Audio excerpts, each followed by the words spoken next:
Hello everyone, आज मैं आपको एक्सप्लेन करूंगी 12th क्लास की थर्ड पोएम कीपिंग क्वाइट, जिसको लिखा है पैब्लो नेरूडा ने। इस पोएम का जो थीम है उसकी आज के भागदौड़ और अशांति भरे माहौल में बहुत ज़्यादा ज़रूरत है, और वो है क्वाइट इंट्रोस्पेक्शन, यानी कि आत्मविश्लेषण, म्यूचुअल अंडरस्टैंडिंग, आपसी समझ, और बिना किसी कास्ट, लैंग्वेज या जोग्राफिकल बाउंड्रीज़ के भेदभाव के एक दूसरे को समझने की। तभी हम अपने चारों तरफ सुख, शांति और भाईचारा फैला सकते हैं। मेडिटेशन आज के समय की बहुत बड़ी आवश्यकता है। तो आइए शुरू करते हैं ये poem keeping quiet. Now we will count to 12 and we will all keep still. For once on the face of the earth, let us not speak in any language. Let us stop for 1 second and not move our arms so much. तो सबसे पहले इसके देख लेते हैं word meanings. Still का मतलब है मोशनलेस, गतिविहीन, फेस, सरफेस। और इस स्टेंजा में कवि क्या कहते हैं कि हमें 12 तक काउंट करना है और उस टाइम हमें बिल्कुल शांत रहना है। यहाँ 12 के मीनिंग को कवि ने क्लियर नहीं किया है, क्योंकि घड़ी में 12 तक नंबर होते हैं जो आवर्स को दिखाते हैं, और उसी तरह एक साल में मंथ्स भी 12 होते हैं। कवि कहते हैं कि जब तक 12 तक काउंट करेंगे हमें बिल्कुल क्वाइट, शांत रहना है। उस वक्त हमें बिल्कुल कुछ भी नहीं बोलना है, किसी भी भाषा में नहीं। जिसका मतलब शायद कवि ये कहना चाहते हैं कि सभी जगहों के लोग चुप रहेंगे, चाहे वो उस जगह पर कोई भी भाषा बोलते हों। आगे कवि कहते हैं कि उस वक्त हमें अपनी आर्म्स का भी यूज़ नहीं करना है। यहाँ आर्म्स के दो अर्थ हैं, एक तो हाथ और दूसरा अस्त्र शस्त्र। तो कवि कहते हैं कि हमें अपने दोनों ही आर्म्स का इस्तेमाल नहीं करना है, ना हाथों का और ना ही अस्त्र शस्त्र का, ताकि हमारे चारों तरफ शांति बनी रहे। It would be an exotic moment without rush, without engines. We would all be together in a sudden strangeness. देखते हैं इसके word meanings. Exotic means unusual, विचित्र, rush, हरी, भागदौड़, sudden, at once.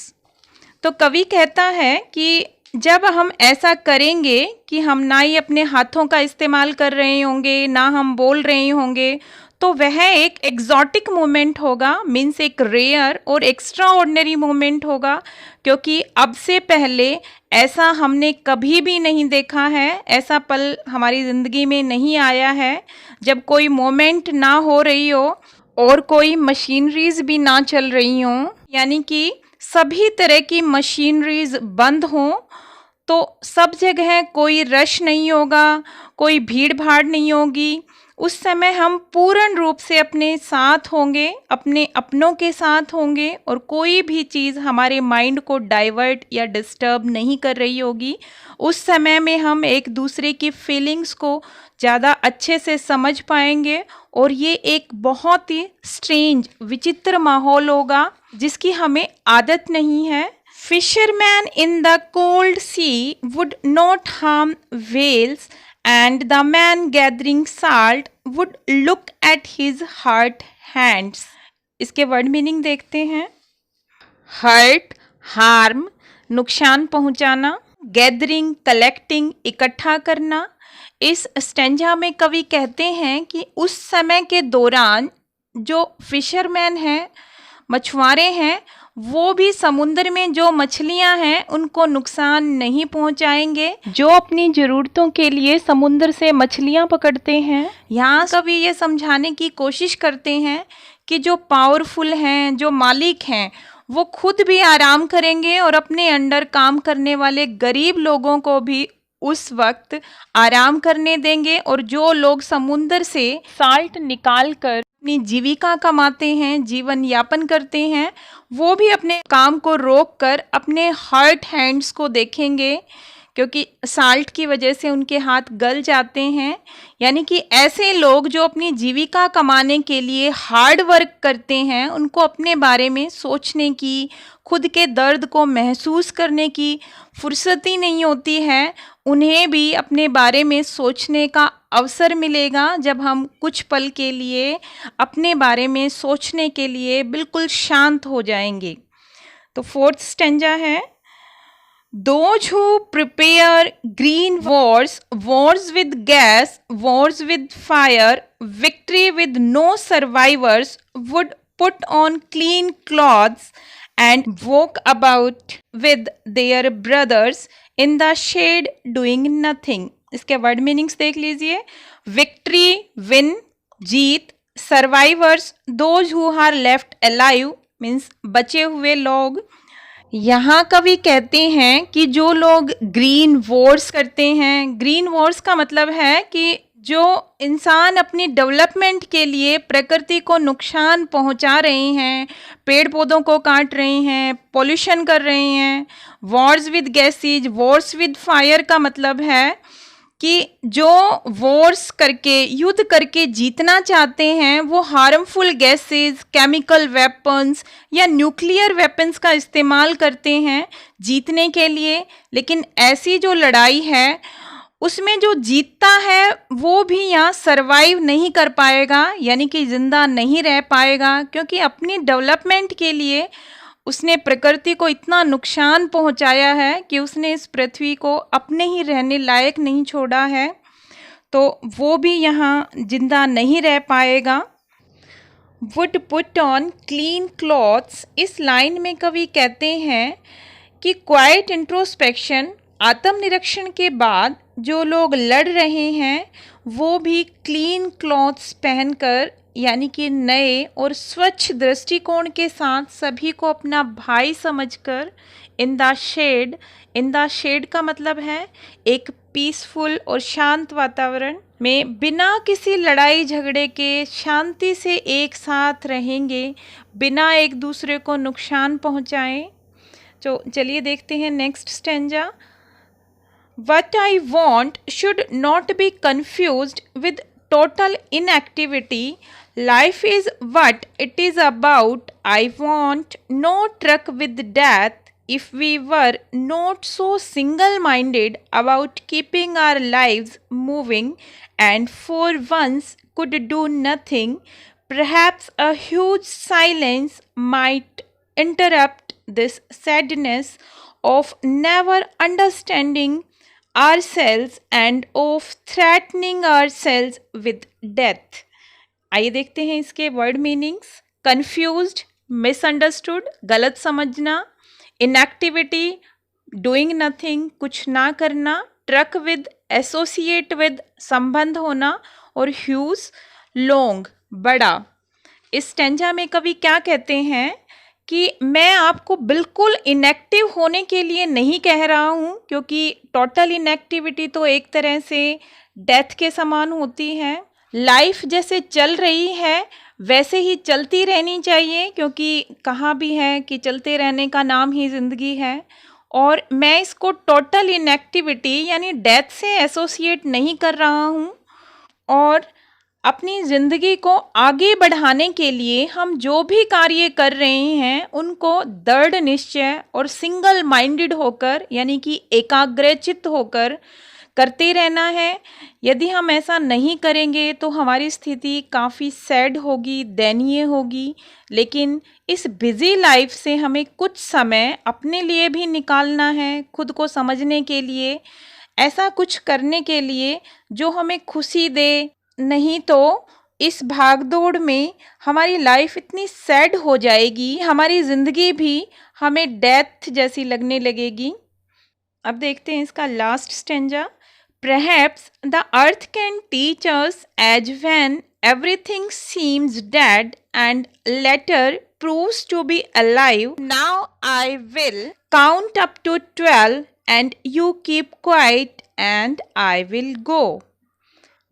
इसके वर्ड मीनिंग्स देखते हैं। अलाइव, लिविंग, जिंदा, quite, silent, शांत। इस स्टेंजा में कवि कहते हैं कि अर्थ से हम काफ़ी कुछ सीख सकते हैं। प्रकृति में हमें बहुत सी चीज़ें जो कभी कभी बिल्कुल लाइफलेस लगती हैं, वो भी बाद में अलाइव और उतनी ही सुंदर हो जाती हैं। आपने देखा होगा कि पतझड़ में जो पौधे सूखे हुए, पीले और बिना पत्तों के हो जाते हैं, बारिश की कुछ बूंदों से ही हरे भरे दिखने लगते हैं, वैसे ही मनुष्य क्वाइट इंट्रोस्पेक्शन यानी आत्मनिरीक्षण के बाद नई ऊर्जा और नए दृष्टिकोण के साथ अपने जीवन को सुख शांति से आगे बढ़ा सकता है। क्योंकि बहुत सी टेंशन और लड़ाई झगड़ों की वजह यही होती है कि इंसान दूसरों की बुराइयों को तो देखता रहता है, लेकिन जब वो आत्म विश्लेषण करेगा तो उसे अपनी गलतियां भी नजर आएंगी और काफ़ी समस्याएं और झगड़े अपने आप ही ख़त्म हो जाएंगे और चारों तरफ भाईचारे और शांति का माहौल होगा। कवि कहते हैं कि क्वाइट इंट्रोस्पेक्शन की वैल्यू को समझाकर 12 तक गिनती गिनते हुए मैं यहाँ से चला जाऊँगा, औरों को भी ये बात समझाने के लिए, और आप उस समय में चुप रहेंगे और समय समय पर अपनी इस भागदौड़ भरी ज़िंदगी से थोड़ा सा ब्रेक लेकर आत्म विश्लेषण करते रहेंगे, ताकि आपकी ज़िंदगी खूबसूरत बनी रहे और हमारे चारों तरफ सुख शांति बनी रहे। तो ये थी आज की ये पोयम कीपिंग क्वाइट। तो आइए अब हम इसकी देखते हैं पोएटिक डिवाइसेस। इस पोएम के सभी स्टेंजाज में एलिट्रेशन का यूज हुआ है। एलिट्रेशन का मतलब होता है दो वर्ड्स जिनके स्टार्टिंग वर्ड्स सेम हों। तो आइए इसके फर्स्ट स्टेंजा से देखते हैं। वी विल, इन दोनों वर्ड्स में फर्स्ट लेटर सेम है। उसके बाद है sudden strangeness, hurt hands, clean clothes.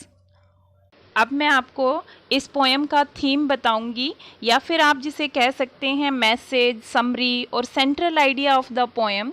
क्योंकि आपके एग्ज़ाम्स में पोएम्स से रिलेटेड इस तरह का एक क्वेश्चन ज़रूर पूछा जाता है, और वैसे भी अगर आपने इस थीम को अच्छे से कर लिया तो आप इस पोएम से रिलेटेड कोई भी क्वेश्चन बहुत अच्छे से कर पाएंगे। The poem keeping quiet is written by Pablo Neruda. The poet tells us the importance of quiet introspection in this poem. It can transform not only the life of an individual but also the face of the earth. The poet says that it does not take much time to look within and examine oneself. It will take only as long as it will take to count to 12.